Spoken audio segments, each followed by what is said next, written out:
நம்மில் அதிகமானவர்களுக்கு இருக்கிற மிகப்பெரிய பிரச்சனை என்னவென்றால், யாராவது நம்மோடு நெருங்கி இருக்கிறவர்கள் அல்லது நம்மோடு பழகுறவங்க, பேசுறவங்க சில ஏதாவது ஒரு சில விடயங்களால் அவர்கள் சொன்னது நாம தவறாக புரிந்து கொண்டு, நாம் பிரிந்த மாதிரி நம்முடைய உள்ளத்தில ஏதாவது ஒரு சிந்தனை தோன்றும்.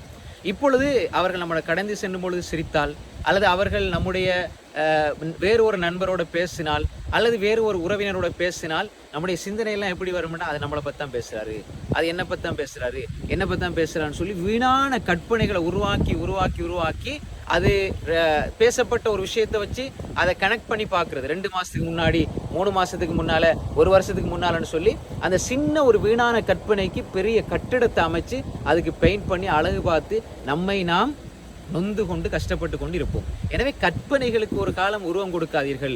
கேட்கறது உங்களோட பேசுகிற விஷயங்கள்ல நல்லது இருக்குதா எடுங்க, தேவையில்லாத இருக்குதா அப்படியே தள்ளிட்டு போயிட்டே இருங்க.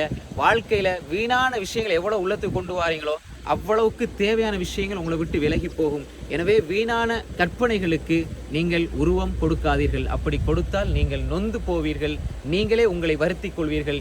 எனவே அது தேவையில்லை. நல்லவற்றை எடுப்போம், தீயவற்றை தட்டிவிட்டு செல்வோம்.